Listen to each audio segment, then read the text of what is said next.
Captain Taemin stood on the bridge of the Soul's Promise and watched the massive space station grow larger on the main screen. Nexus Station was bigger than any human city, with spinning rings and towers that stretched out in all directions. Ships from dozens of different worlds moved around it like metal fish swimming through space. "Sir, we're getting another message from the station," said Hye-Jin from her communications post. Her voice was calm, but Taemin could hear the tension underneath. "They want us to dock at Bay 17. They say it's for smaller vessels." Ambassador, So Young walked over to stand beside the captain. She was a small woman with sharp eyes who had spent years studying alien cultures. "They're already trying to make us feel unimportant," she said quietly. "Dock 17 is probably where they put cargo ships." Taemin nodded. He had expected something like this. The aliens had agreed to meet with humanity, but they had made it clear this was just a formality. As far as they were concerned, humans were just another primitive species that needed to be told how the galaxy worked. "Take us in, Jiho," Taemin ordered. Lieutenant Jiho was the ship's tactical officer, a young man who could read star charts as easily as most people read books. He guided their ship through the busy space lanes around the station with steady hands. The Soul's Promise was small compared to the alien vessels around them, but it was fast and well built. Earth had put their best technology into this diplomatic ship. As they flew closer to the station, Taemin studied the alien ships through the viewing ports. The Valian warships were dark and angular, covered in weapons that looked like metal thorns. The Trilonian trade vessels were round and smooth, with cargo bays that could hold entire cities' worth of goods. The ethereal ships were the strangest of all. They seemed to be made of crystal and light, floating through space like living jewels. "Docking complete, Captain," Jiho reported. "All systems secure." "Thank you." "So Young, are you ready for this?" The ambassador adjusted her formal diplomatic jacket and picked up her data pad. "As ready as anyone can be for their first meeting with 3 alien empires that think we're space barbarians." Taemin almost smiled at that. "Remember, we're here to listen and learn. Earth wants to know what they're offering before we make any decisions. And if what they're offering isn't good enough, then we politely ask for time to think about it." The docking tube connected with a soft thud, and the airlock cycled open. 2 Valian guards waited outside, tall creatures with 4 arms and skin like gray leather. They carried energy weapons that hummed with barely contained power. Behind them stood a Trilonian in expensive robes, his 3 eyes moving constantly, as he counted and catalogued everything he saw. "Humans," the Trilonian said in accented but clear English. "I am Trade Prince Morden. You will follow me to the meeting chamber. Do not touch anything. Do not speak to anyone. Do not wander from the group." So Young stepped forward. "I am Ambassador So Young, representing Earth and humanity. This is Captain Taemin of the Earth vessel Soul's Promise. We appreciate your willingness to meet with us." Morden made a sound that might have been laughter. "Willingness? Yes. Come." They walked through corridors that were clearly designed to impress. The walls were covered in metals that didn't exist on Earth, and the ceiling showed a living star map of the galaxy. Other aliens moved through the hallways, some floating, some walking on more legs than Taemin could count, some that looked like they were made of living gas. All of them stopped to stare at the humans. Taemin heard whispers in languages he didn't understand, but the tone was clear enough. Curiosity mixed with something like amusement. They were looking at the humans, the way people might look at talking animals in a zoo. The meeting chamber was enormous, with a table that could have seated 100 people. 3 groups of aliens were already waiting, each sitting in their own section. At the head of the table sat Admiral Kextar of the Valian Empire. He was even bigger than the guards, with scars across his face that told of many battles. His 4 eyes fixed on the humans with obvious disapproval. To his right sat more Trilonians around Trade Prince Morden, their robes shining with embedded jewels that probably cost more than Earth's entire space program. To the left, the ethereal delegation seemed to glow with their own light. Their leader, Sage Velmoth, looked like a tall human made of starlight and crystal. "So," Admiral Kextar said, his voice like grinding stone, "these are the humans we have heard so little about." The The humans took their seats at the far end of the table. Taemin noticed that their chairs were smaller than the others, forcing them to look up at the alien representatives. Another small insult, but he ignored it. Sage.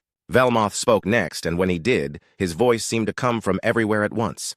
We have observed your species for some time. You have shown potential. Limited potential, but potential nonetheless. Thank you, So Young said carefully. We're honored that you're willing to consider us for membership in the galactic community. Trade. Prince Morden laughed, a sound like coins falling into a money box. Membership? Oh dear primitive creature, there is no membership.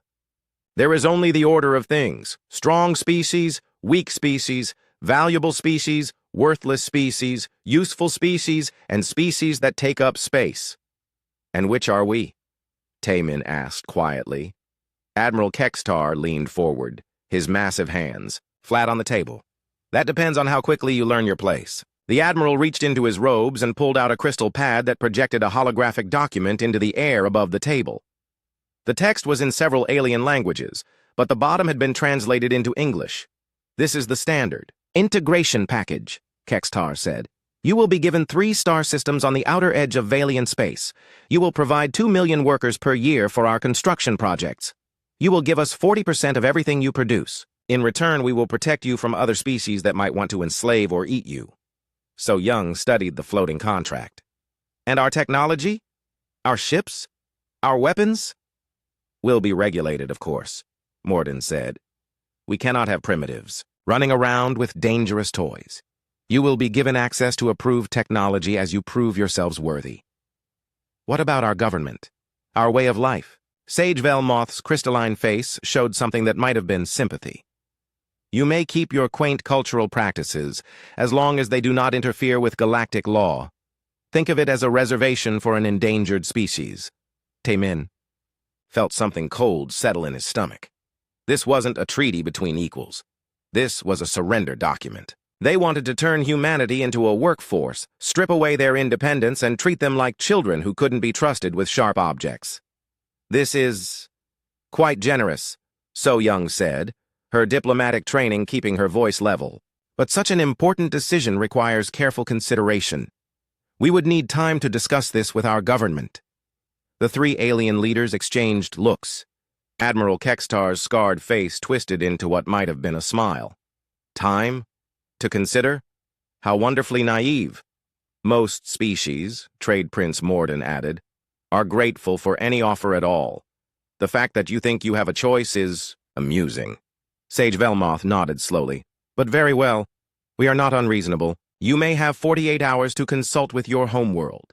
But understand, this offer will not improve with time. If anything, continued resistance will make us less generous. Taemin stood up slowly. Thank you for your time. We will give your offer the consideration it deserves. The captain's choice of words made Admiral Kextar's eyes narrow slightly, but the alien said nothing. As the humans left the chamber, Taemin could hear quiet laughter behind them. The aliens thought they had just watched a primitive species realize how small and helpless they really were. They had no idea how wrong they were. Back aboard the Soul's Promise, the human delegation sat around the small conference table in tense silence. The holographic copy of the alien contract floated between them, its harsh terms glowing in cold blue light. Ambassador So Young read through the document again, her face growing darker with each line. They want to turn us into slaves, she said finally. There's no other word for it. Captain Taemin poured himself a cup of coffee from the small dispenser. The familiar smell helped calm his nerves. What did you expect? 3 galactic empires? Don't stay in power by being generous to newcomers.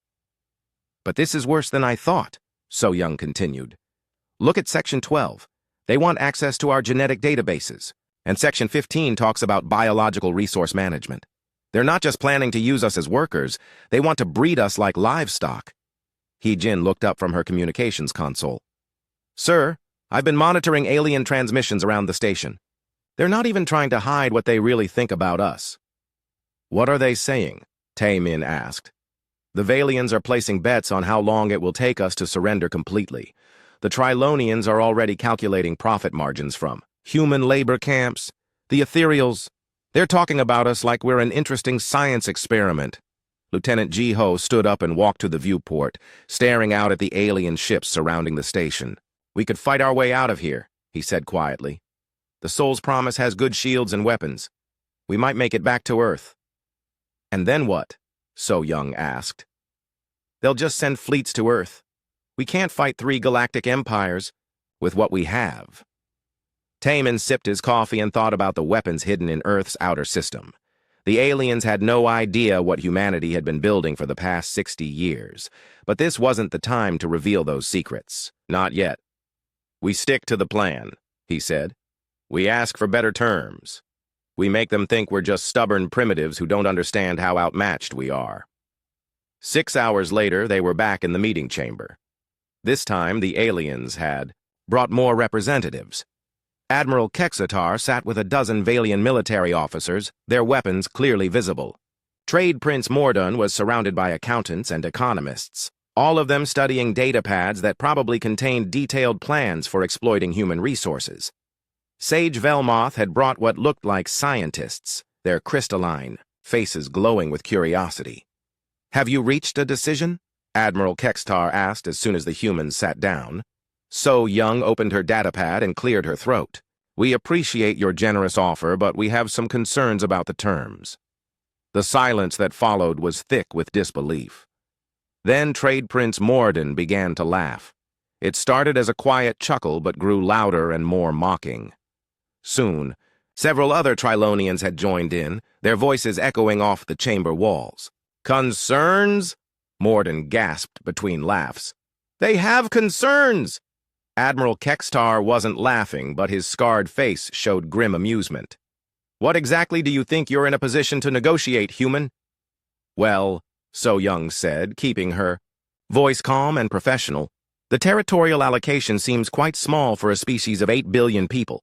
Perhaps we could discuss expanding the number of systems." This time, the Valian military officers burst out laughing. The sound was harsh and ugly, like the barking of wild animals. Admiral Kextar raised one massive hand, and the laughter stopped immediately. 3 systems is more than most species get," he said. "Some races we've conquered get half a planet. You should be grateful we're offering you entire worlds." "And the labor requirements," So Young continued. 2 million workers per year seems excessive." Sage Velmoth's crystalline voice cut through her words. "Excessive? Child, do you understand how large the galaxy is? How many construction projects require workers? 2 million humans per year is barely noticeable on a galactic scale." "Your people are small and weak," one of the Valian officers added. "But you breed quickly. That makes you useful for simple tasks. Digging, lifting, carrying. Nothing that requires real intelligence." Ji-Ho's hand moved toward his sidearm, but Taemin caught his eye and shook his head slightly. The young officer forced himself to relax, but his jaw was tight with anger. "Perhaps we could discuss the technology restrictions." So Young tried again. "Human science has made significant advances. This brought the loudest laughter yet. Even..." Sage Velmoth seemed amused, his crystal face flickering with what might have been mirth. "Human science?" Trade Prince Mordun wiped tears from his 3 eyes. "Dear primitive creature, your most advanced warships are slower than our cargo haulers. Your best weapons couldn't scratch the paint on a Valian patrol craft. Your computers are so simple that our children use them as toys. We have observed your pathetic attempts at space travel," Admiral Kextar added. "Chemical rockets, fusion engines, technology we abandoned 10,000 years ago. And you think this gives you a right to negotiate?" One of the ethereal scientists leaned forward, its voice like wind chimes in a gentle breeze. "Your species shows some talent for survival and adaptation, but intelligence, creativity, the ability to think beyond your tiny planet? We have seen no evidence of this." "You have never fought a real war," another Valian officer said. "Never faced an enemy with superior technology, never experienced true desperation. Your people live in a bubble of ignorance, thinking you are the center of the universe." So Young looked down at her datapad as if checking her notes. In reality, She was giving herself time to control her anger. When she looked up again, her diplomatic smile was firmly in place. "What if we could demonstrate human capabilities?" she asked. "Would that change your assessment?" The aliens exchanged glances.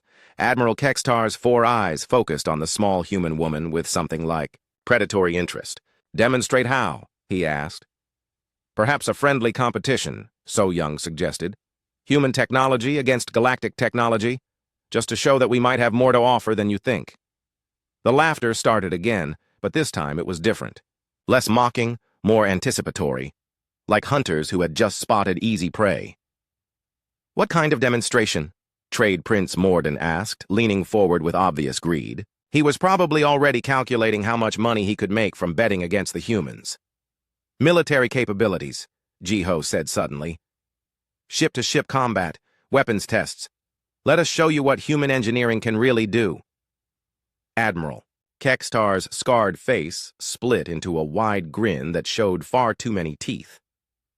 "Oh, this is delicious. The primitives want to play war games with their betters."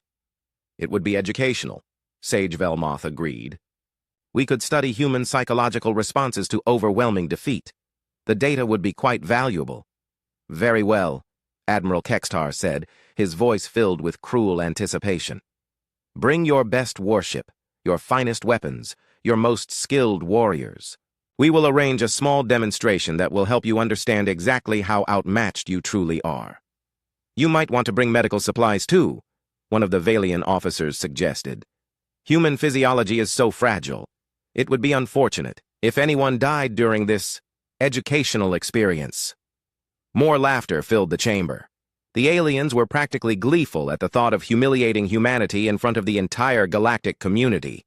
They had no doubt about the outcome. In their minds, this wasn't a competition. It was an execution. Taemin stood up slowly, his face calm and expressionless. "Thank you for agreeing to this demonstration. We'll need 48 hours to arrange for our ship to arrive." "Afraid you need time to work up the courage?" Admiral Kexatar asked mockingly. "Something like that," Taemin replied quietly. "We want to make sure we bring the right ship for the job." As the humans left the chamber, the sound of alien laughter followed them down the corridors. Other species in the station stopped to stare and whisper. Word was already spreading about the foolish humans who thought they could challenge the 3 greatest military powers in the galaxy. Back on their ship, Hyejin immediately opened a secure communication channel to Earth. Her fingers moved quickly over the controls, entering codes that would encrypt their message beyond any alien ability to decode. "What ship are we calling?" she asked. Taemin sat down heavily in his captain's chair. For the first time since arriving at the station, he allowed himself to smile. It wasn't a pleasant expression. "The Guangzhou's wrath," he said quietly. Yijin's hands stopped moving for a moment. "Sir, are you sure?" "They asked for a demonstration, not a massacre." "They want to see our best ship," Taemin replied. "They want to understand what human engineering can really do. We're going to show them exactly what they asked for." The communication channel opened, and Taemin began composing a message that would travel faster than light across the galaxy to Earth. 3 words that would change everything the aliens thought they knew about humanity. Send the wrath. The secure communication room aboard the Soul's Promise was barely large enough for 2 people. Captain Taemin sat alone in front of the quantum transmitter, watching the encryption codes cycle through their patterns. The message would take several minutes to reach Earth, even at faster-than-light speeds. When the connection stabilized, Fleet Admiral Donghyun's face appeared on the screen. He was an older man with gray hair and tired eyes that had seen too much. Behind him, Taemin could see the familiar walls of Earth Defense Command buried deep beneath the Korean mountains. "Captain," Admiral Donghyun said simply. "Report." "They want a demonstration, sir," Taemin replied. "Military capabilities. They think we're primitives with chemical rockets and fusion engines. They're expecting to humiliate us in front of the entire galactic community." The Admiral's expression didn't change, but something shifted in his eyes. A coldness that reminded Taemin why this man had been chosen to lead Earth's defense forces. "What did you tell them?" "That we would bring our best ship." They laughed. "Sir," they actually laughed. For a long moment, The Admiral said nothing. In the background, Taemin could hear the quiet hum of computers and the distant sound of people working. Earth Defense Command never slept. It had been running day and night for 60 years ever since the first contact. "Are you certain this is necessary, Captain?" Admiral Dong-hyun asked finally. "Yes, sir. They won't negotiate. They see us as slaves, not equals. The only language they understand is strength. And you believe we need to speak that language?" "Believe we need to speak it very clearly, sir." Admiral Dong-hyun nodded slowly. "Acknowledged. The Gwangju's Wrath is currently on patrol in the Outer Rim. Captain Minho and his crew are experienced with first contact situations." That was putting it mildly, Taemin thought. Minho had been there during the original Gwangju incident. He had seen what the first aliens to visit Earth were really like. He had helped design humanity's response. "How long will it take them to reach us?" Taemin asked. 47 hours, the Admiral replied. "They're already moving. Minho sends his regards, by the way. He's looking forward to meeting your new friends." The connection ended, leaving Taemin alone with his thoughts. Outside the communication room, he could hear his crew moving around the ship. They were good people, dedicated to their mission. But they had no idea what was coming. None of the aliens did. 3 hours later, Hye-jin knocked on the door of Taemin's quarters. When he opened it, she looked worried. "Sir, we have a problem. I've been monitoring alien communications, and they're picking up fragments of our transmissions to Earth." Taemin felt a cold weight settle in his stomach. How much did they get? Not much. The encryption held mostly, but they detected some keywords. References to something called Project Sunrise and something about Gwangju. Their translation systems are working overtime trying to figure out what those terms mean. What have they found? That's the strange part, sir. Gwangju is a human city, they know that much. But when they search their databases for any military significance, they come up with nothing. As far as their records show, nothing important ever happened. There, Taemin almost smiled. Of course, their records showed nothing. The Gwangju incident had happened before official first contact, before humanity knew that other species were watching. The aliens had no idea that their predecessors had already visited Earth. "Keep monitoring their communications," he ordered. "Let me know if they figure out anything important." Meanwhile, in the alien quarters of Nexus Station, intelligence officers from all three empires were working frantically to decode the human transmissions. The Valian code breakers were the best in the galaxy, but human encryption was unlike anything they had seen before. Agent Yu-jin, the only human working on the station, watched the alien efforts with hidden amusement. She had been placed on Nexus Station months ago as part of a deep cover operation. The aliens thought she was a refugee from a human colony ship that had suffered engine failure. In reality, she was one of Earth's best intelligence operatives. She had access to alien computers and communication networks, and she had been sending regular reports back to Earth about galactic military capabilities. But her most important job was about to begin. When the Gwangju's Wrath arrived, she would need to make sure that certain alien systems experienced unfortunate technical difficulties. Back on the human ship, Ambassador So-young was reviewing everything they knew about alien psychology. If this demonstration went badly, she would need to salvage what she could from the diplomatic wreckage. "The Valians respect strength above all else," she said, reading from her notes. "They have a warrior culture that values personal combat and military prowess. If we can prove we're not weak, they might be willing to negotiate." Lieutenant Ji-ho looked skeptical. "And the others?" "The Trilonians care about profit. If they think we might be valuable trading partners instead of just slave labor, they could change their position. The ethereals are harder to read. They claim to value knowledge and wisdom, but they've been around for thousands of years. They think they've seen everything." "What do you think will happen when our ship arrives?" Ji-ho asked. So-young set down her datapad and looked out the viewport at the alien vessels surrounding the station. "I think we're about to give them the education of their lives." 46 hours after the call to Earth, space around Nexus Station began to change. The alien sensor operators noticed it first, small distortions in the fabric of space-time, like ripples on a pond. The readings made no sense according to their understanding of physics. Admiral Kextar stood on the bridge of his flagship, studying the sensor reports with growing confusion. His chief science officer, a veteran of 100 space battles, looked genuinely worried. "Sir, we're detecting some kind of dimensional disturbance approximately 2 light hours out. It's moving toward us at impossible speeds." Impossible how? The object appears to be traveling faster than our best ships while somehow existing partially outside normal space. Our sensors can detect it, but they can't get a clear reading on its size or composition. Trade Prince Morden had moved his entire fleet to the other side of the station. His sensors were picking up the same readings, and his economists were frantically recalculating the odds of human victory. The numbers didn't make sense. According to everything they knew, humans shouldn't possess technology like this. Sage Velmoth and the Ethereal Collective were the most disturbed. They had been studying space-time for millennia, and they had never encountered anything like the approaching signature. It seemed to violate several fundamental laws of physics. The approaching vessel appears to be using technology that should not exist, Velmoth reported to his fellow Ethereals. Either the humans have made scientific breakthroughs that escaped our notice, or they have acquired knowledge from an outside source. "What kind of outside source?" asked another Ethereal. "The kind that would require them to have encountered another spacefaring species. But our records show no evidence of any contact between humans and advanced aliens." On the human ship, Tae-min received a coded message from Yu-jin.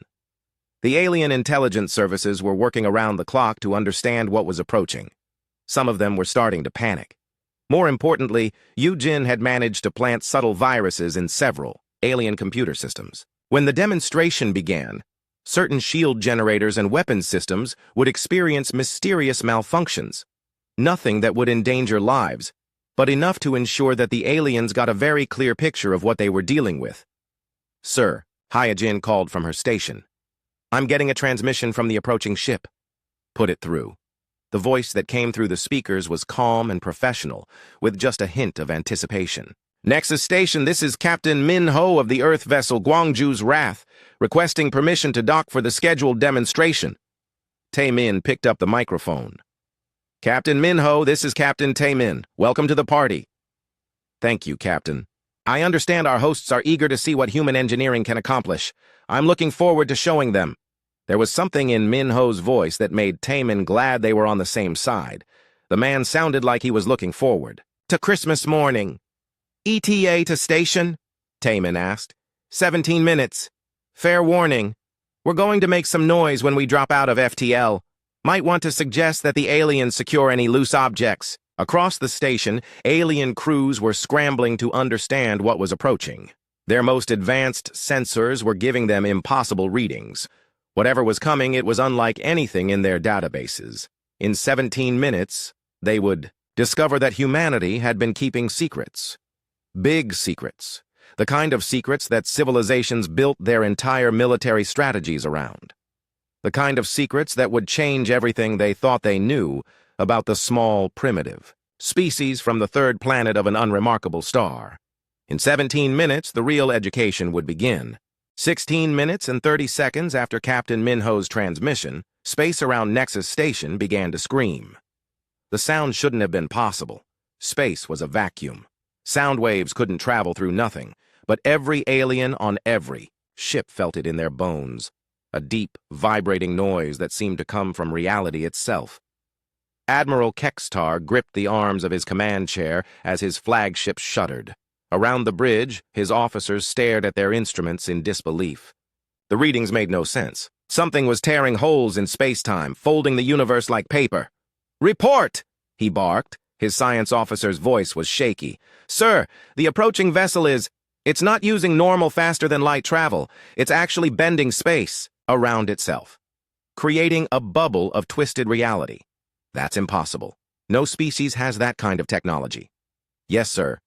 That's what I thought, too." On the Trilonian command ship, Trade Prince Morden was frantically calculating how much this new technology might be worth. If humans really possessed space-folding drives, it would revolutionize galactic commerce. Ships could travel anywhere, instantly. The economic implications were staggering, but first, he had to survive whatever was about to happen. The Ethereal Collective was in a state of near panic. Sage Velmoth floated in the center of their crystal ship, surrounded by swirling lights that showed his agitation. For thousands of years, the ethereals had believed they understood the fundamental laws of physics. They had built their entire civilization on that understanding. Now, primitive humans were apparently violating those laws like they were suggestions. Analysis, Velmoth demanded. The approaching vessel appears to exist in multiple dimensions simultaneously, one of his scientists reported. Our sensors detect it in normal space, but also in what we can only describe as folded space. It's as if the ship is larger on the inside than the outside. How is that possible? We don't know, Sage. The mathematics involved are beyond our current understanding. Agent Yu Jin, still hidden among the alien intelligence operatives, watched, the panic spreading through the alien command structure. She had seen recordings of the Guangzhou's wrath before, but this was her first time witnessing its arrival in person. Even knowing what to expect, the experience was terrifying. The humans had learned so much from their first visitors. The aliens, who had come to Earth 60 years ago, had made the mistake of thinking humans would surrender without a fight. They had been wrong. Very wrong. And everything humanity had built since then was based on technology taken from their wreckage. On the Soul's Promise, Captain Taemin and his crew watched the alien ships around them with growing satisfaction. The mighty galactic empires were scrambling like frightened children.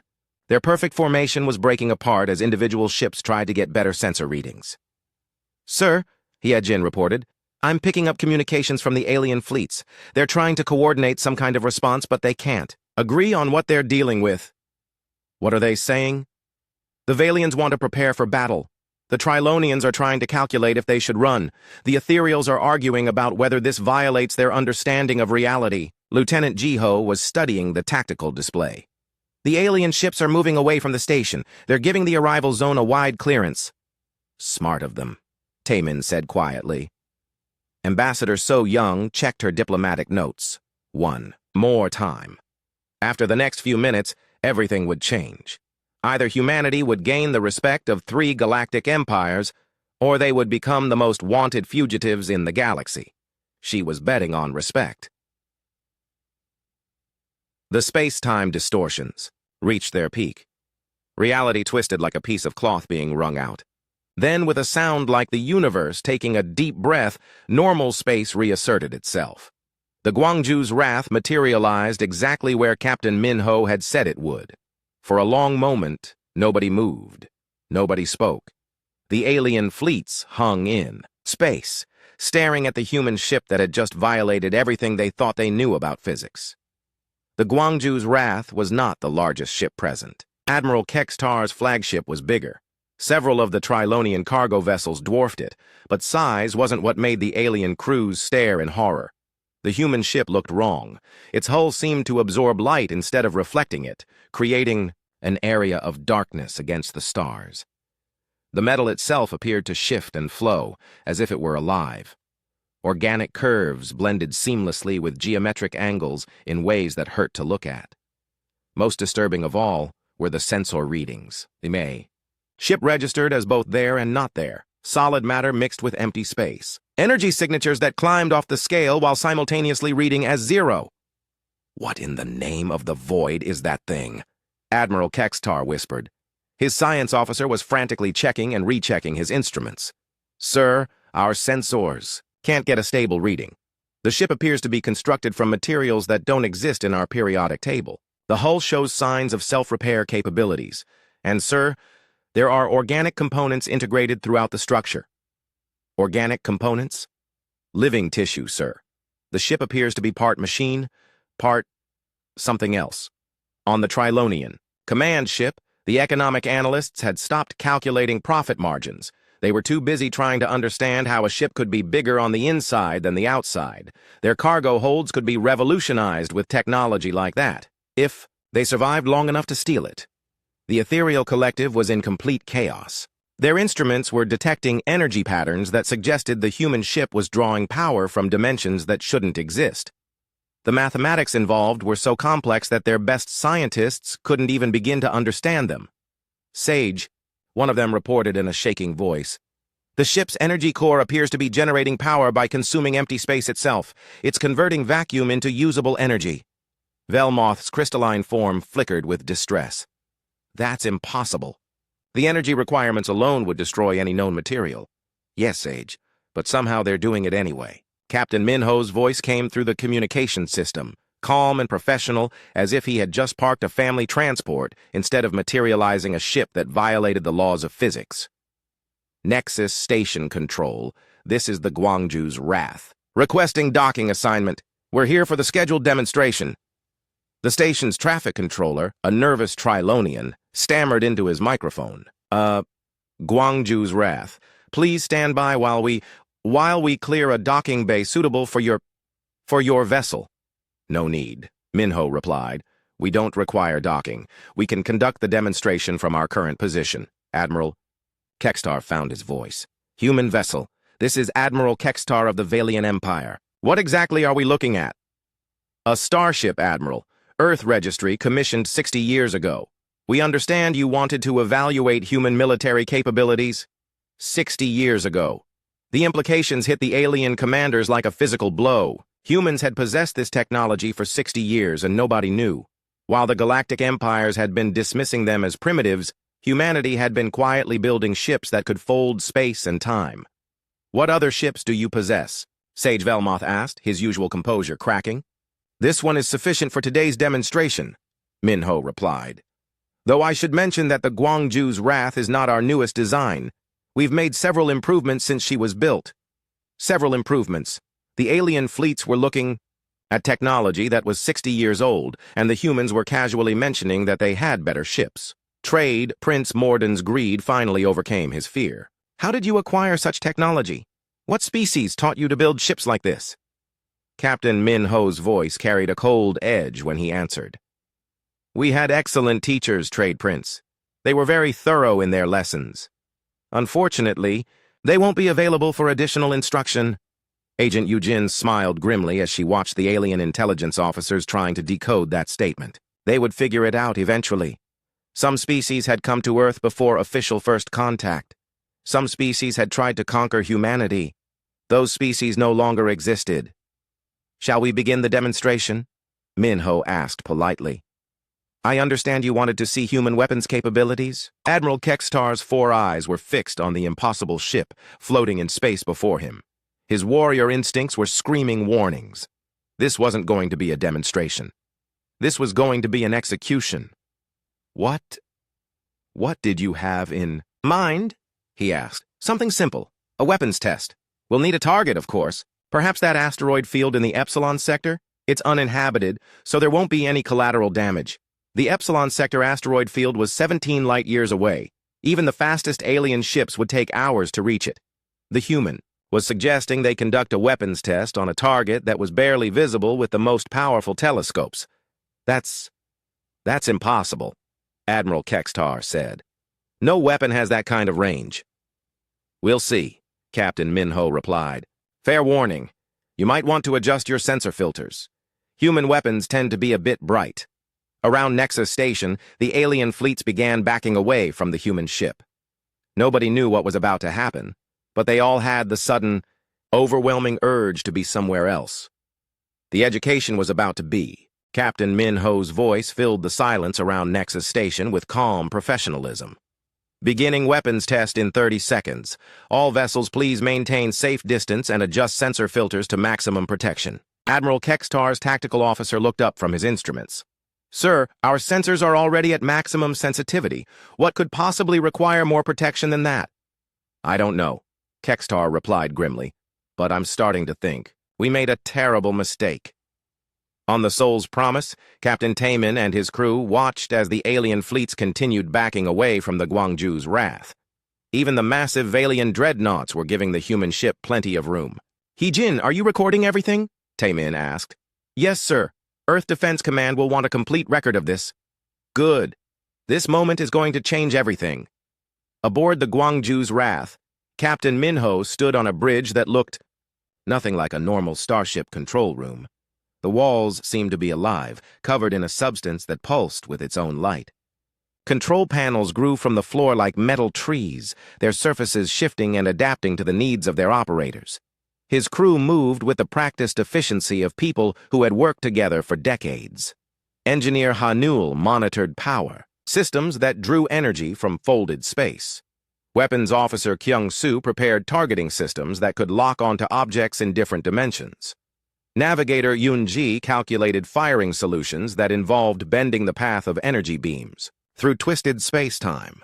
They had all been there during the original Gwangju incident. They had seen what the first alien visitors were really like. They had helped design humanity's response to that encounter. Target acquired, Kyung-soo reported.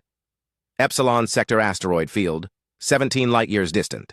Largest asteroid. Measures approximately 50 kilometers in diameter. Weapon status? Min-ho asked. Primary beam charged and ready. Dimensional focusing array online. Spacefold targeting system locked. Min-ho looked around at his crew. These people had given their lives to protecting humanity from threats the rest of the species didn't even know existed. They deserved to see their work appreciated. Fire, he said simply.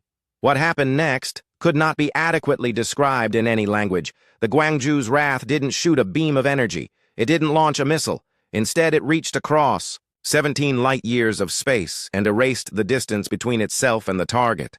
Reality screamed. Every sensor in the alien fleets went completely white for 3 seconds. When they cleared, the readings they displayed made no sense. Energy discharges that registered in numbers so large that most computers couldn't display them. Gravitational waves that suggested something massive had just ceased to exist. Dimensional. Distortions that indicated space-time itself had been wounded. Report! Admiral Kextar shouted over the sound of alarms. His science officer was staring at his instruments in horror. Sir, the asteroid field, it's gone. Gone? What do you mean? Gone? I mean, it doesn't exist anymore, sir. 57 asteroids, including several that were larger than most moons. They're just not there anymore. Trade Prince Mordun was frantically trying to understand what his sensors were telling him. How is that possible? The energy requirements alone should have destroyed the human ship. The weapon appears to have folded space, his chief scientist reported. Instead of traveling to the target, it brought the target to the weapon. Then it consumed it somehow. On the ethereal flagship, Sage Velmoth was experiencing something very close to a breakdown. The mathematics of what he had just witnessed were impossible. The human weapon had somehow convinced the universe that the distance between the ship and the asteroid field didn't exist. The energy readings, one of his scientists whispered, they suggest the weapon was powered by converting matter directly into energy. But not just any matter, empty space itself. That's impossible, Velmoth said automatically. Yes, Sage, but they did it anyway. Captain Min-ho's voice came through the communication system again, still calm and professional. Weapons test complete. I hope that was satisfactory. The silence that followed lasted for nearly a minute. When Admiral Kextar finally found his voice, it was hoarse with shock. How? He asked. How did you acquire such technology? As I mentioned, we had excellent teachers, Min-ho replied. They arrived at Earth 60 years ago, a species called the Devourers. They were quite advanced, very aggressive. They made the mistake of thinking humans would surrender without a fight. Agent Yu-jin smiled as she watched the alien intelligence officers suddenly start working frantically. They were searching their databases for any reference to the Devourers. They wouldn't find much. The species had been very good at hiding their activities, right up until they met humanity. The Devourers taught us many things, Min-ho continued. How to fold space, how to convert matter into energy, how to build ships that exist in multiple dimensions. They were very thorough teachers. What happened to them? Sage Velmoth asked, though his crystalline voice suggested he already knew the answer. They graduated, Min-ho said simply. Their final lesson was about the dangers of underestimating your students. The implications hit the alien commanders like physical blows. Humanity had been contacted before. Humanity had been attacked by an advanced species, and humanity had won. Not only won, but won so completely that they had taken their attackers' technology and improved on it. The ship they were looking at was built from the remains of humanity's first interstellar war. You destroyed an entire species? Admiral Kexatar asked. We defended ourselves, Min-ho corrected. The Devourers came to Earth with the intention of enslaving or eating every human on the planet. We explained to them why that was a bad idea. Engineer Hanul's voice joined the conversation, carrying the same casual tone one might use to discuss the weather. The technology you've seen today represents 60 years of research and development based on recovered Devourer equipment. We've made significant improvements to their original designs. Improvements? Trade. Prince Mordoon's voice cracked slightly. Oh yes, the original Devourer weapons were quite primitive compared to what we've developed. This ship represents our older technology. Our newer vessels are more efficient. The alien fleets hung in space, trying to process what they had just learned. The species they had dismissed as primitive had already fought and won a war against technology more advanced than anything the galactic empires possessed, and they had been hiding this fact for 60 years.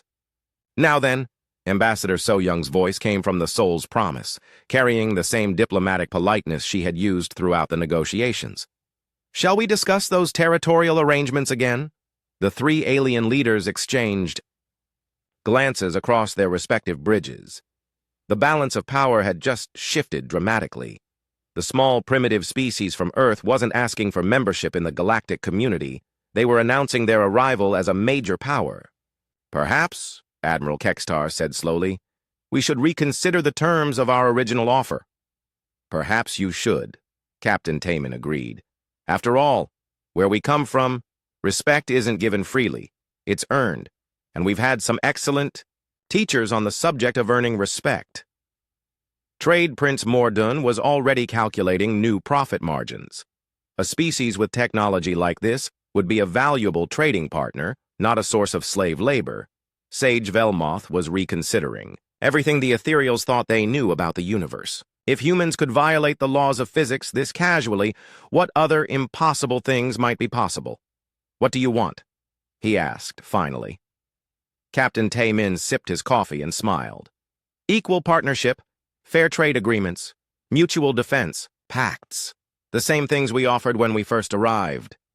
And if we refuse? Taemin gestured toward the Guangzhou's Wrath, still floating silently in space. Well, I suppose you could try to make us accept your original terms. But I should warn you, Captain Minho gets bored easily. And when he gets bored, he tends to look for new asteroid fields to practice on. The message was clear.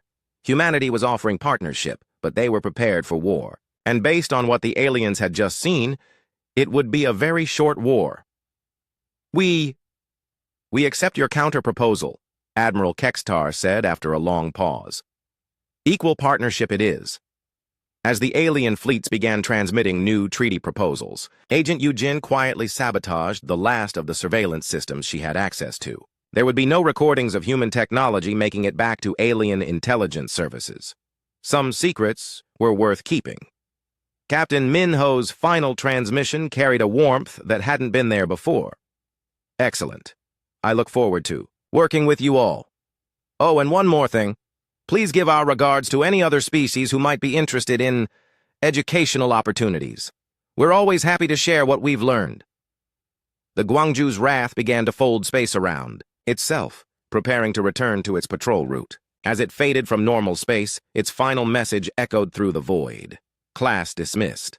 Around Nexus Station, 3 galactic empires began the process of learning how to coexist with a species that had just redefined the meaning of dangerous. The galaxy had gained a new major power, and the balance of everything had changed forever. In the distance, the space where the asteroid field had once existed